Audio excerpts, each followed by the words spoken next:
pero me lleva para esa bellecera y me mete hasta aquí en el agua para pasar el río. Yo bien floja para el agua y nos toca pasar a pie entre el agua, y que el agua me daba a mí aquí, yo parecía que ya me ahogaba.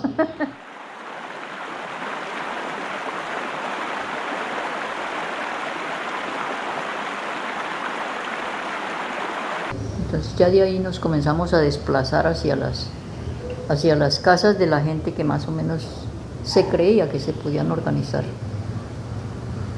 porque en realidad era toda gente también desplazada de otras regiones que venían sufriendo las mismas consecuencias que traíamos nosotros.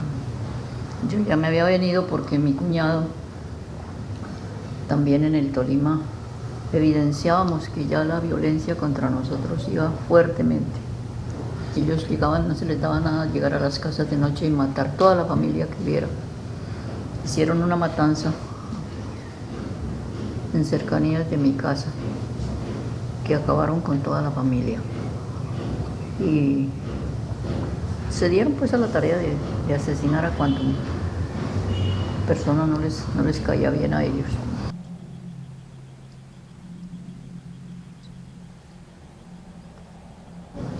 Yo tenía que hablarle a las mujeres de que teníamos que aprender también que nosotros también teníamos derechos ciudadanos y que debíamos de combatir también esa situación para que los derechos nuestros fueran reconocidos también. Nosotros respaldábamos por lo menos la orientación que diera Ubaldina en un comité o en un sector de una manifestación, lo que fuera, nosotros la respaldábamos. Ella pues representa no solamente un momento histórico allá de la región, del país, sino un momento también de vinculante de la mujer a movimientos políticos, en ese caso a la izquierda en las regiones, que digamos Granada no es una ciudad tan grande, tiene mucho de región campesina también. A todas las mujeres, era como decirle a las mujeres cuando por ejemplo la veían a ella, tengan confianza en esto porque aquí las mujeres también estamos.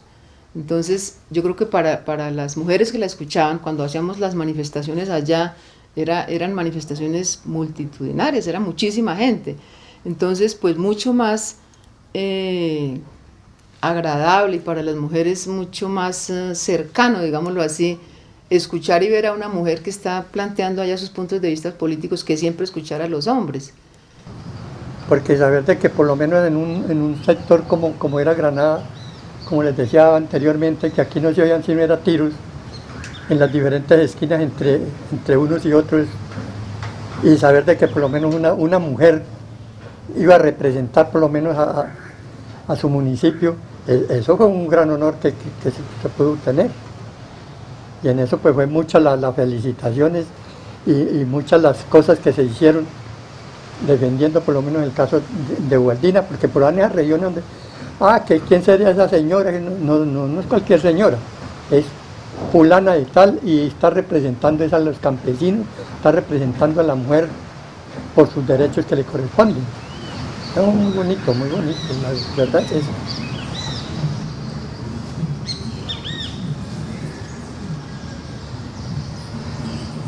Esto es el que decía, al miedo hay que ponerle miedo.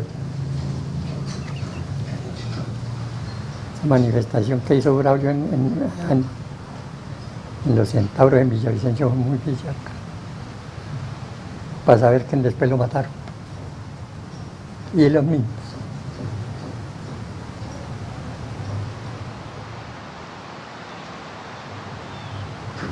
Y fue ya cuando el caso de la muerte de aquí de Rafael, primero fue no, señor. No, señor, miembro del comité regional. No. Fue en San José del Guaviare. Este muchacho... Sí, pero acaso me acuerdo ahorita el nombre de ese. Se me olvida. Es familiar de esta muchacha que hace el programa. Yo lo tengo anotado, eso solo lo tengo anotado. ¿Octavio Vargas? No. ¿No era Octavio? No. Bueno, después de Medardo Palacios.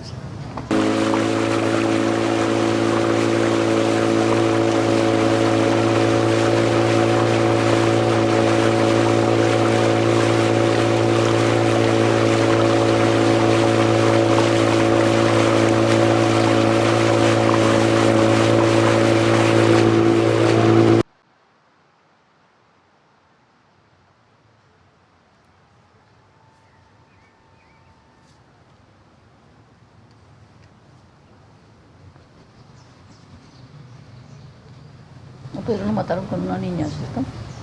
Una de las Sí, niñas. con Milena, la niña, la...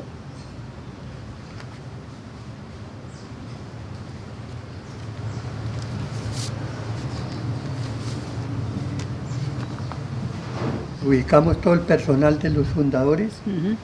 con el fin de principiar la historia. Claro. Pero ya después fue que la muerte de Josué y quedó todo en parada. Ahí estoy también. Mm.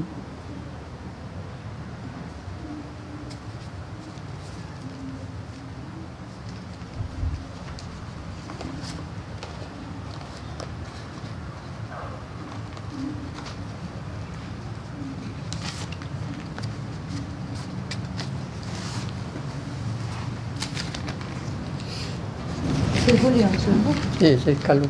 Se me salió de por allá.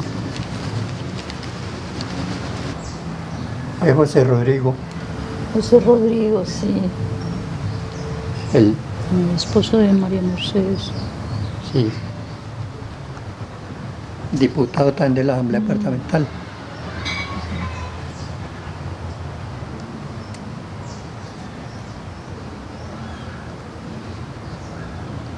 Y este es Vicente Cárdenas, Vicente. el hijo del vecino Nicolás Cárdenas, concejal también de Puerto Sí, López concejal de Puerto López. y asesinado en Puerto López.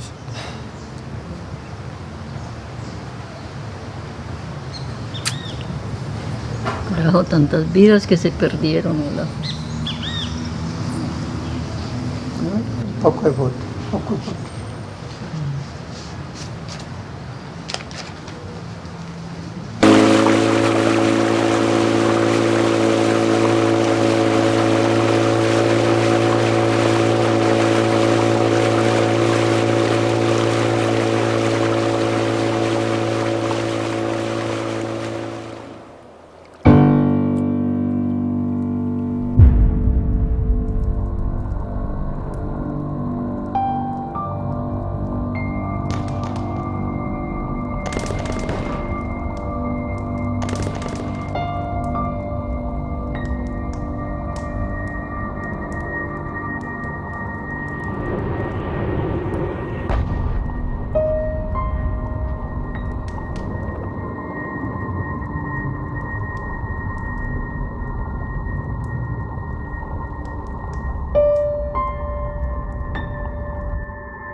Incluso cuando yo estaba pequeña, ella era la que me jonjoleaba, me peinaba, porque me hacían unos lempos de trenzas que me caían hasta la cadera.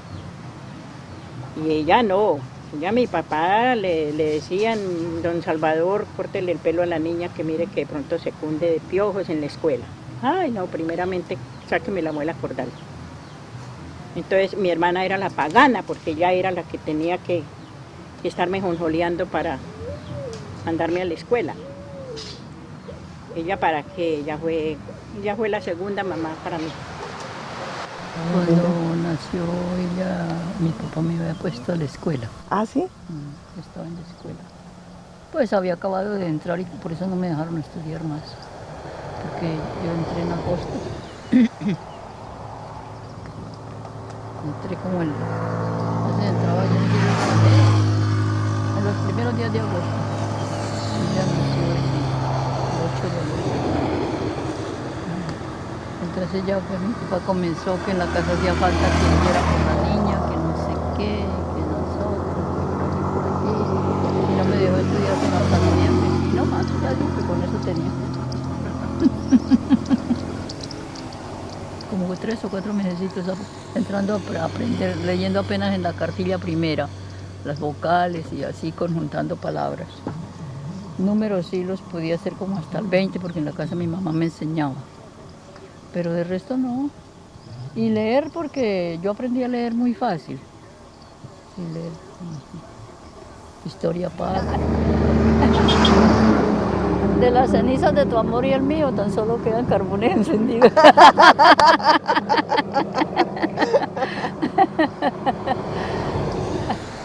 El primer amor fue un muchacho que era vecino de la misma región, pero porque él era músico y en una vez no recuerdo si fue una Navidad o llegaron ya con una serenata, pero el tipo era porque él estaba enamorado de mí, no yo de él.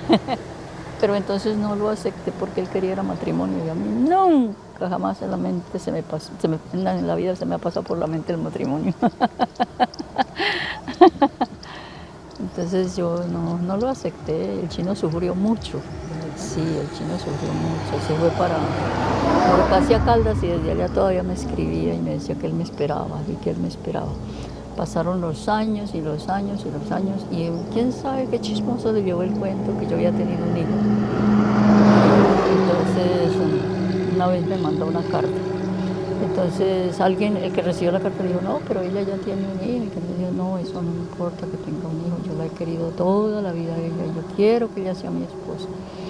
Entonces digo, no, eso ya es muy difícil. Entonces me mandó una carta y yo me decía que definitivamente no y no y no.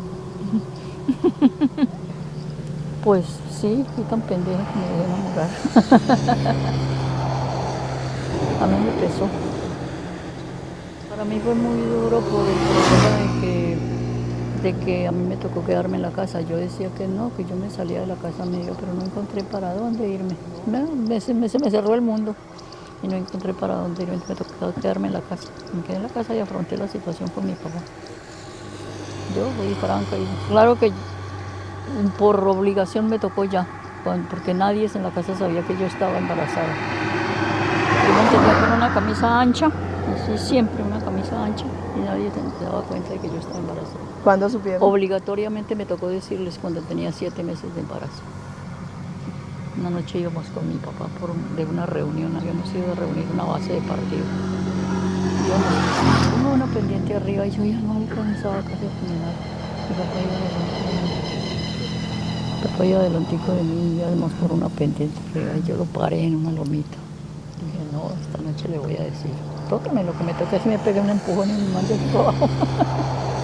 Yo lo paré y le dije, papá, espéreme un momentico ahí. Y subí. Entonces yo le dije, papá, yo tengo algo que decirle a usted. Entonces me dijo, ¿qué pasa? Entonces le dije, papá, yo estoy embarazada. Cogió el sombrero y se lo giró así de medio lado, se lo puso de medio lado y dijo, mañana hablamos. Con la llegada del bebé, pues ya cambió la situación. Ya, papá le dio ya las riendas ahí de la casa y ya él se sentía más malo, entonces ella era la que tenía que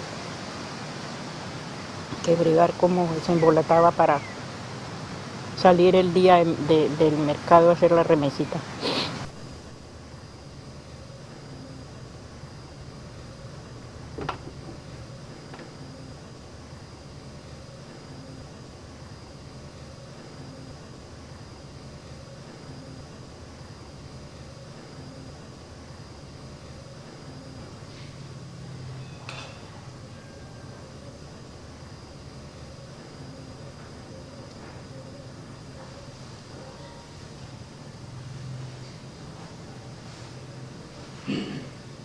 Esta es Elisita y yo no sé si es Héctor o quién es el otro que está ahí a la espalda de la niña. Esa foto también es de ese mismo día que estuvimos en Puerto Lleras. Es como una foto de los hijos, ¿no? Sí. Ese día del paseo a Puerto Lleras. ¿Cuántos años tendrán ahí, abuelita, todos? ¿Mm? ¿Cuántos años tendrán todos ahí? No, pues ahí estaba Héctor como del 67 al 73 y Elisa es del 72, 5 y por ahí ya tenía por ahí, en esa época ya tenía por ahí como, yo no sé cuántos años tendría en esa época, yo creo que por ahí 2 añitos tenía.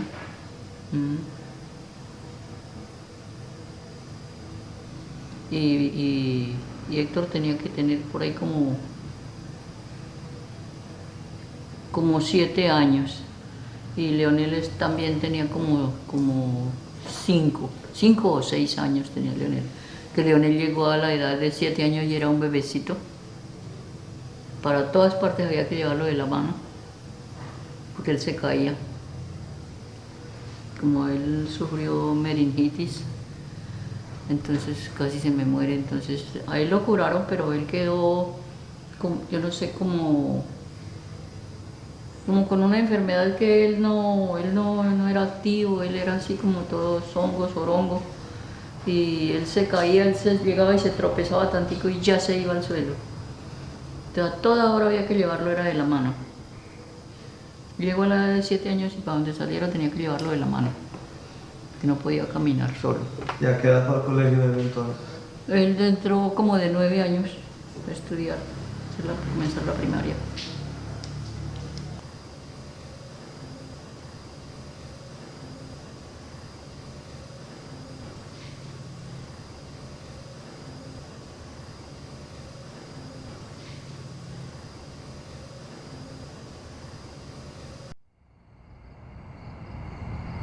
Entonces le dije a él, vaya, se consigue una partera, Yo no le atiendo el parto porque aquí en el pueblo, más jodida la cosa, llega a pasar algo y aquí sí ya las cosas son a otro precio. Entonces dijo, no mamá, atiéndela. A usted le dije, no, consígase una partera. Yo la atiendo hasta cierto punto. Cuando las cosas se vean difíciles, entonces que la atienda una partera autorizada. Entonces sí, él fue y buscó por ahí a una señora y la señora llegó. Cuando la señora llegó a atenderle el parto, ya el chino estaba naciendo. Yo le entregué ya cuando el chino venía naciendo también. Él nació acá en esta casa. Cuando yo fuera grande quería ser enfermera. ¿Ah, sí? Esa fue toda mi lucha y toda mi vida luchaba por eso. Y como yo tenía en Armero una familiar que era prima hermana, y ella era enfermera. Entonces yo le decía a ella que yo quería ser enfermera, decía, pues bájese y hace el curso y yo le ayudo. Entonces una vez, como uno de esos tiempos, qué morrales, ni qué maletas, ni qué nada, me compré un baúl que es que para llevar la ropa, un baulito así chiquito. Y me iba a volar de la casa escondida de papá, porque era que no me dejaban. Yo con ideas y ellos no me dejaban. ¿Cuántos años tenía cuando se quería volar? Yo estaba por ahí como de unos 12 años. Entonces me compré un baúl en el pueblito donde salíamos a mercar. Me compré un baulito así chiquito que para echar la ropa. Y eché la ropa y bajé, la escondí debajo y no maté café, por donde tenía que salir. Y entonces mi papá ese día le dio por ponerse a bajar aguacates para lo que había. Y por estar recogiendo los aguacates me encontró el baúl. Me gané una pela. Y no pude ir. Pero yo soñaba con ser enfermera. No pude realizarme. Entonces me quedé ahí en la casa.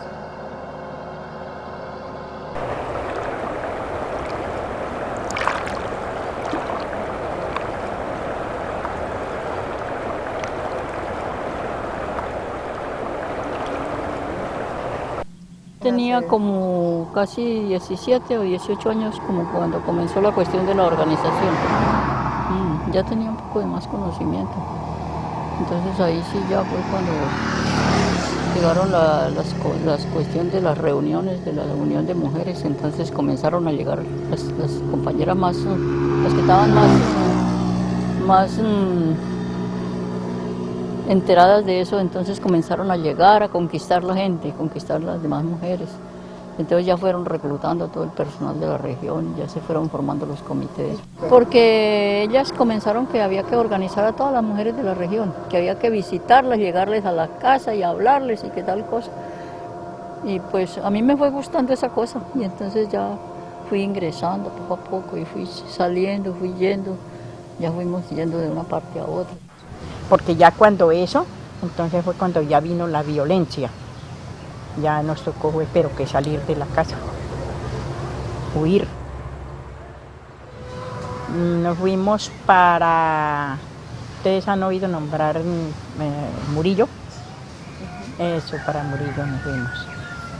Porque ya entraron, fue matando así, matando a la gente, quemando las casas.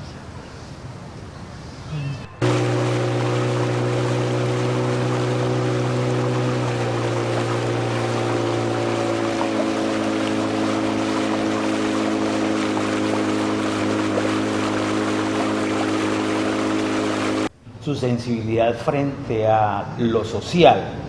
Yo puedo decirles que aquí en este mismo escenario, en este mismo recinto del Consejo, habían discusiones bastante fuertes, habían discusiones que tenían un tinte casi que radical frente a las cosas. En mi condición de concejal por el Partido Liberal siempre hemos obrado en consecuencia sobre el disenso que debe tener las personas que se discuten. Aquí habían personajes de enorme importancia, pero también muy intransigentes frente a las cosas. Ella era como el polo a tierra que había en el Consejo Municipal. Estábamos enfrascados en algún debate propio de las sesiones del Consejo Municipal y doña Ubaldina tomaba la palabra y la verdad era que parecía que hubiera una brisa refrescante que atenuaba en cierta medida las cosas, y ante el concepto que ella daba, pues buscábamos algunos caminos que nos condujeran a hacer consensos y a bajarle la temperatura a los debates que en esas épocas se daban. Pero en síntesis, eso vuelvo y repito, era como el polo a tierra de los 9 concejales, discúlpenme, que habíamos en ese entonces, hoy en día son 15, la ciudad ha crecido, pero en síntesis eso era la persona que regulaba, el catalizador, el que mantenía la calma cuando ella veía que era necesario intervenir, lo hacía.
Mi sobrino en particularmente, que para mí ese fue un caso demasiadamente duro, porque prácticamente me tocó enfrentarlo casi a mí sola. No estaba ya mi esposo, no estaba mi hijo mayor, no estaba mi hija tampoco, estábamos únicamente los dos, Leonel y mi persona, pero en esos momentos tan difíciles Leonel no estaba conmigo, en esa hora no estaba conmigo. Entonces para mí fue muy duro despedirlo minutos antes de aquí de la casa, salir de acá para dirigirse a un sitio comercial a hacer unas compras. Y en menos de segundos ver llegar la hermana bañada en lágrimas y diciéndome que a Giovanni se lo habían llevado unos tipos. Yo le dije quiénes serían, no se dio cuenta. Dijo, no, 2 tipos armados de revólver lo echaron a un carro y se lo llevaron. Pasé muchas vicisitudes después por el problema de que, pues estando en esa situación ya, un sobrino me alcanzó a pasar el aviso que me movilizara, que me quitara de la vista, porque los tipos habían jurado que a mí, de ahí en adelante iban a darse a la tarea de buscarme hasta donde me encontraran.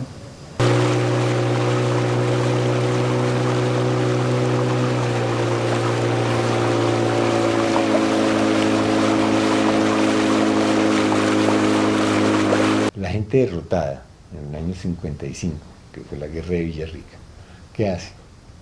Se organiza en columnas de marcha, es decir, un movimiento de marcha de huyentes, de marcha de derrotados. Es decir, no se entregan, sino que transmontan la cordillera y bajan a la zona del Ariari. Organizados y defendidos por la guerrilla. Pero son organizados desde el punto de vista de la comida, la alimentación, la logística, y toda la organización social está dada por comandos guerrilleros. Esas columnas de marcha, le digo, unas llegan al Ariari y otras se van por la cordillera hacia la zona del Pato, Balsillas, ¿no es cierto?, hacia el Guayabero, por otro lado. No van, no es un bloque, no es un grupo que vaya andando solo, es un camino, ¿no es cierto?, un camino que va siendo dirigido por las guerrillas, pero son caminos, no es un grupo, ¿no es cierto?, compacto que se va un día y llega otro día, sino son caminos que van dándole salida a la gente derrotada en Villarrica y Cundari, en Galilea y Cabrera y toda esa región del Sumapaz y el Tequendama. Entonces se van creando esos caminos, que son el origen de las repúblicas independientes. Bueno, entonces, para concluir ese capítulo, por esos caminos llegó Ugaldino.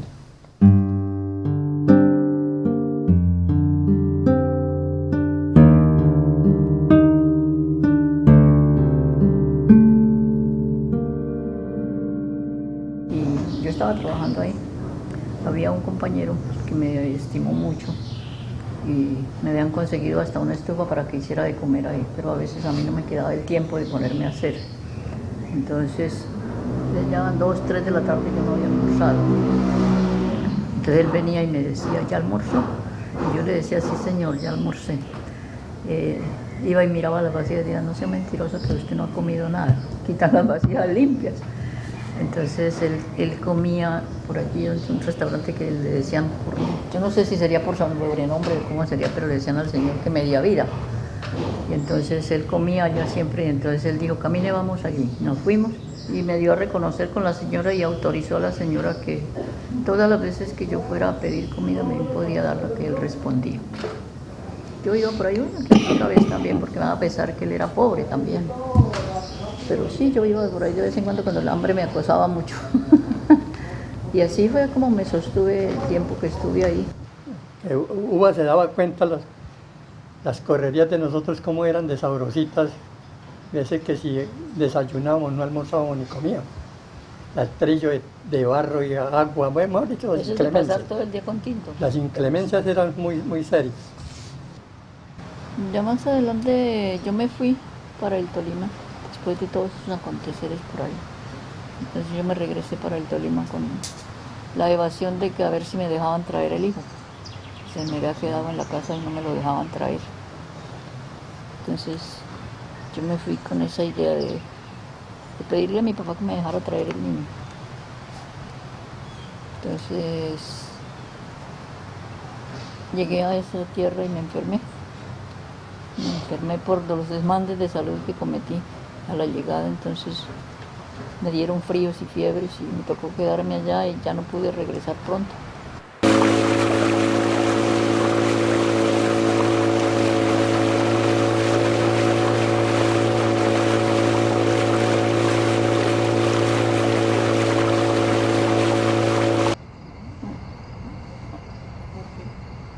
salí ardida. ¿Ardida con el amor? Ardida con el amor. Yo mi marido y mis hijos los tuve ya por una obligación. Pero no, para mí eso era muy duro. Pues porque él era drástico también en veces. Él no era de esos hombres cariñosos, ni salameros, ni nada. Él era así como todo. ¿Que no la consentía? No. Él era muy brusco, muy... No, él era de esos hombres así salameros, ni cariñosos, ¿no? Yo solo pues me resigné a vivir con él por tener un respeto en la vida, ¿cierto? Alguien que lo haga respetar a uno y tal cosa, y que la gente no crea que porque de pronto uno es por ahí solo, que cualquiera puede venir a valerse de otro medio, pero él era muy brusco, y no era sociable así. A él costó mucho trabajo educarlo también. Claro, lógicamente, pues del esposo. Pero cuando la encontró nuevamente, la vio tranquila, enamorada. A ella, sí. claro, sí. Sí, porque también, pues, para qué el esposo también muy comprensivo y muy amable con ella. Era muy comprensivo con ella. Ella estaba contenta de ser mamá otra vez. Sí, claro, sí.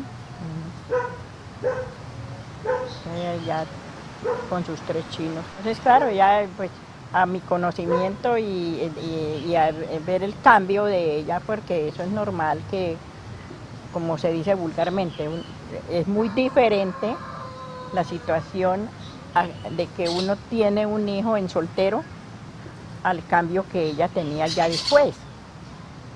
Tener una familia. Sí, tener una familia.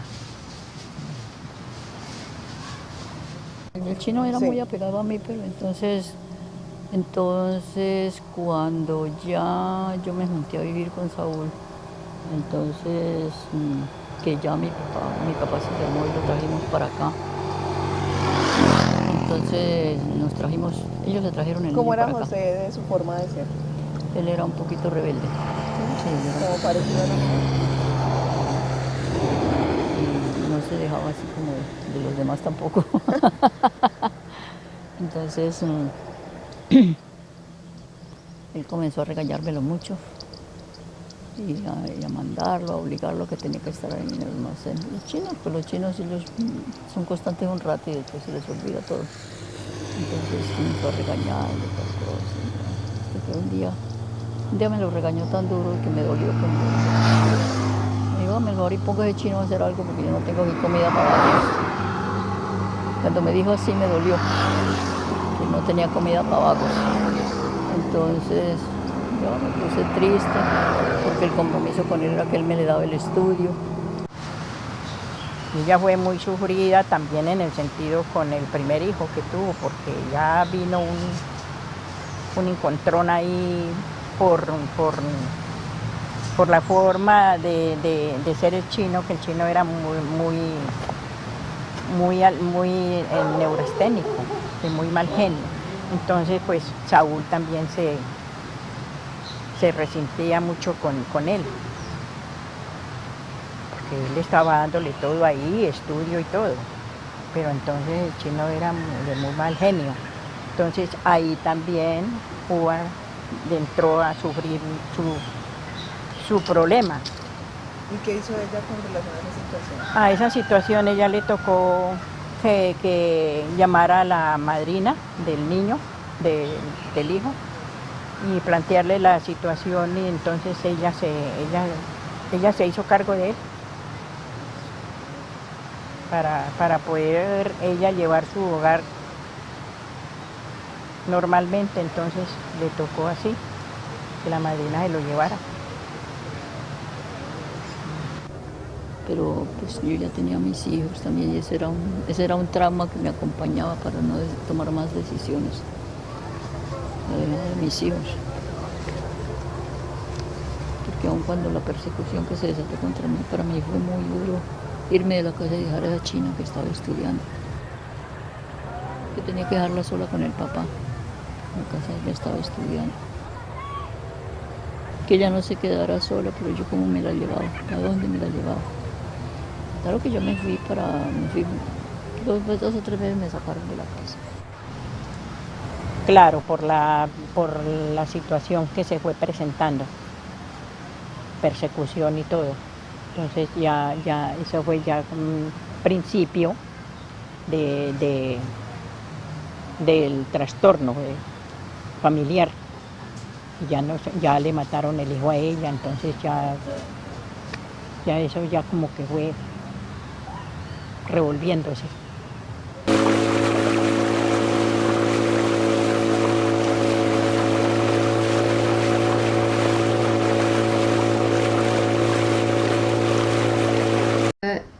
Los recuerdos que tengo con ella me remontan a recuerdos de una época de mi vida supremamente hermosa, pero también muy dolorosa por muchas cosas. Entonces, pues son muchos. Yo tengo la imagen en este momento de ella, de su pelo blanco, de su cara suave, su voz, perfectamente a pesar de tantos años que han pasado. Sobreviviente. Pues todos estábamos como en la mira de las balas ahí expuestos permanentemente. Pero en el caso mío, por ejemplo, que yo era muy joven, pues yo no tenía hijos, entonces para mí era como muy fácil, en cierta medida, enfrentarme a todo eso, porque si ahora que ya tengo mis hijos, seguramente yo no haría las mismas cosas que hice en ese momento, porque ya siento otros temores. Pero en ese momento, y más cuando uno es joven, uno es muy temerario. Entonces, por ejemplo, en ella admiro muchísimo que tenía sus hijos, su esposo, tenía su trabajo vinculado a la actividad política, y pues responder a toda esa cantidad de cosas, y encima con esas amenazas tan tenaces que había, y ella seguir ahí frenteando todo eso, pues muy tenaz, muy berraca la actitud de ella en ese momento y siempre. Bueno, pues entre todas esas conversas que hemos tenido, se creó un movimiento que lo llamamos la Dirección Departamental de la UMD. Significaba Unión de Mujeres Demócratas de Colombia. Entonces ya comenzó esa organización a tener sus delegaciones, a tener sus cabezas visibles para estarlas mandando a organizar a las diferentes partes. Entre esas estaba que nos asesoraba el compañero Rafael Reyes. Entonces, una vez nos fuimos para Bogotá, la compañera Ascensión Vargas, la compañera Paulina Orozco, la compañera Marina, que se me escapa su apellido, de por allá de la Cima, y la compañera Mercedes, la alcaldesa que asesinaron. De García, sí. Y nos fuimos varias mujeres para Bogotá, en son de reclamar nuestros derechos ciudadanos y toda la cosa. Y entonces nos hicimos oír en el recinto del Consejo, al Congreso, y allá nos hicimos oír, allá fue donde ya nos hicimos oír, nos tomamos el salón del Congreso y nos tuvieron que dejar que habláramos allá. Entonces ya, pues allá vieron que pues era una organización muy justa, ¿no? No era una organización que se diga que Ave María, que íbamos a pelear con armas y toda la cosa, no. Íbamos solamente con la dialéctica. Y sí, logramos que nos dejaran el salón del Congreso y hicimos una reunión muy grande, muy fuerte, con asistencia de compañeros de allá de Bogotá y delegaciones de varias partes, porque eso resonó, y entonces de diferentes partes donde había la organización femenina llegaron las delegaciones. Entonces se logró que nos dejaran, que nos reconocieran ese derecho que pedíamos que era el de protestar. Y sí, y allá pues ya entonces ya en esa ocasión, eso era en la época ¿sería de Turbay? Sí, estaba en el poder. Trataron de reprimirnos, pero no pudieron. Les tocó al fin que dejarnos. Nosotros hicimos varias protestas ahí en el parque y todo transcurrió bien. Después salimos hacia una reunión interna de la organización por allá al recinto de la sede de la organización femenina también. Y pues ya siempre con mucho cuidado porque se temían represalias con las gentes dispersas por ahí de pronto. Entonces ya nos tocaba, no todos salíamos 2 ni 3, sino salíamos 4 o 6. Y ya con compañeros que iban también a la par cuidándonos. Y así hicimos una manifestación grandísima y logramos pues que no hubieran represiones contra nosotros. Y hicimos ese congreso de mujeres y regresamos con más ánimos a organizar la gente en los diferentes departamentos. Es decir, esa gente que hizo la guerra desapareció y dejó esa constancia. Esa constancia fue en buena medida dirigida, ¿no es cierto?, por Ubaldina. Ubaldina fue la que me dio muchas de las claves para que yo pudiera encontrar a esa gente y oír sus relatos, ¿no es cierto? Ubaldina fue para mí una persona que tenía un misterio absolutamente encantador porque ella hablaba poco, hacía referencias muy puntuales, muy rápidas, pero que yo tenía la impresión de que eran absolutamente ciertas, ¿cierto? Ella era como puntadas, ¿no es cierto? No era un tejido parejo sino hilvanaba, ¿no es cierto? Hilvanaba los relatos de tal manera que me dejaban puntos suspensivos entre una cosa y otra que yo necesariamente llenaba con otra gente que ella me iba indicando, que tampoco me decía, hable con tal persona, sino que dentro del relato que ella me contaba había algunas indicaciones sobre otra gente que sabía.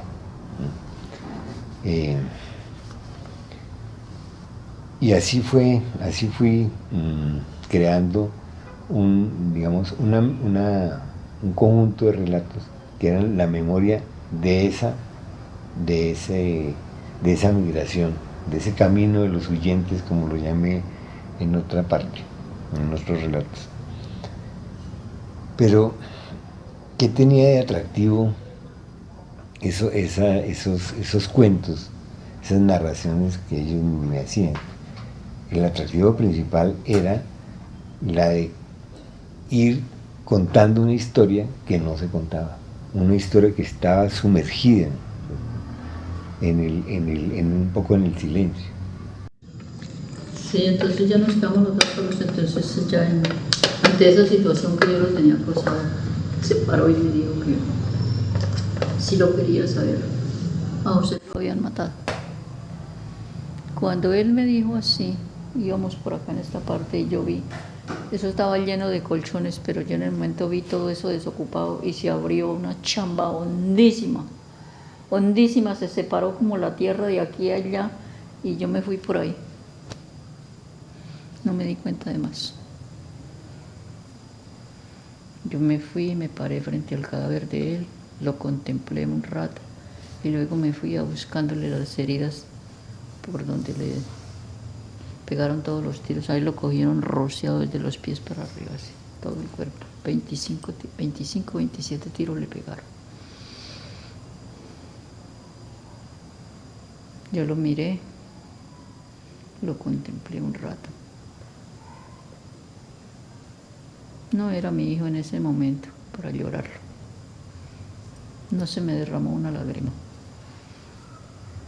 Porque yo había hecho la intención de no llorar delante de pronto del enemigo, que ahí podía estar también pendiente.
¿Cuál sería mi sorpresa al llegar a ese recinto y abrir esa sección de damnificados para oír cosas más horribles de lo que a mí me estaban sucediendo? De llegar a las casas, los pícaros, amarrar a los padres sin coger a las hijas mujeres y violarlas a presencia de ellos, y luego matarlas. Eso fue horrible para mí, eso fue fatal haber ido a ese congreso, porque allá me di cuenta que habían personas que habían sufrido peores consecuencias que las que yo había sufrido acá. Porque esos fueron terribles los informes de todas esas regiones donde estaba sucediendo todas esas cosas, esas pobres madres, esos hermanos, esos huérfanos que quedaron, los que lograron salvarse, las tragedias que esa gente también pasó. Horrible. Yo me convulsioné toda y me tocó salirme de ese congreso. Yo me retiraba más bien porque me parecía tan horrible todos esos informes.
yo me tomo es un tinto grande.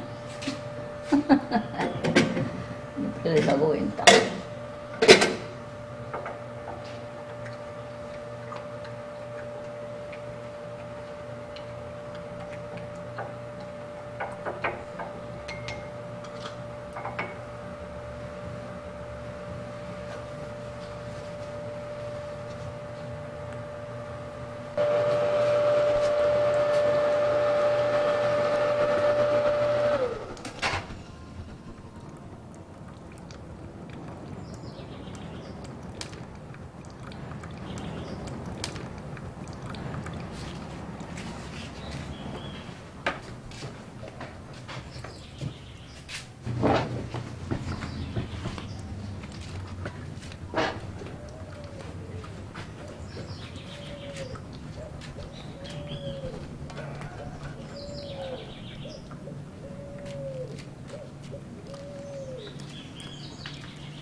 Ratitico.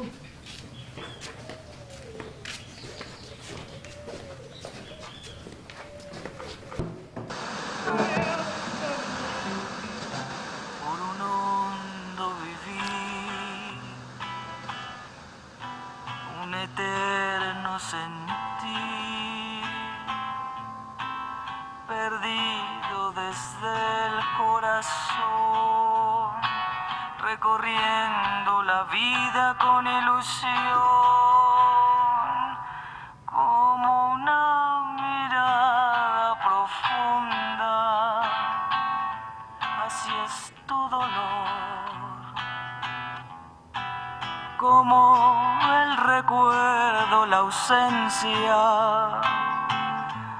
así mismo quedó. Infinita esperanza que a tu alma dejó aquel fugitivo que llamabas amor.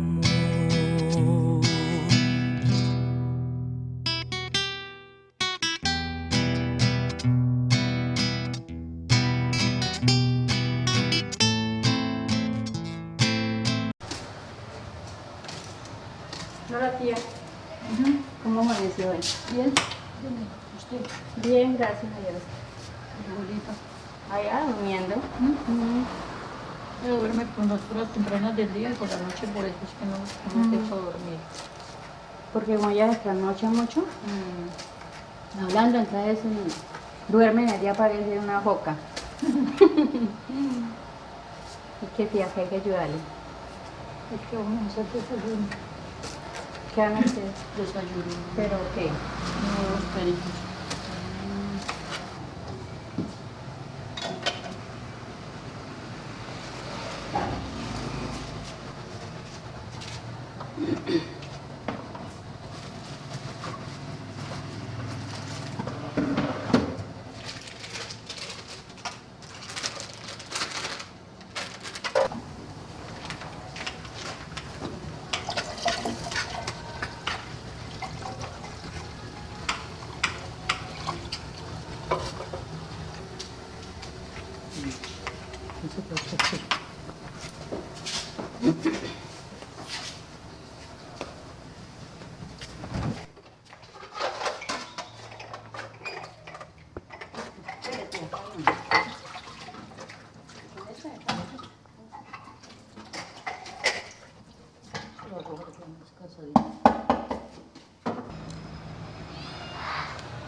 la única manera de mantener viva esa historia es oyéndola.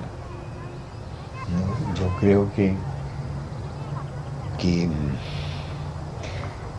a pesar de todo, hay muchos intentos, ¿no?, de recuperar la memoria de la gente.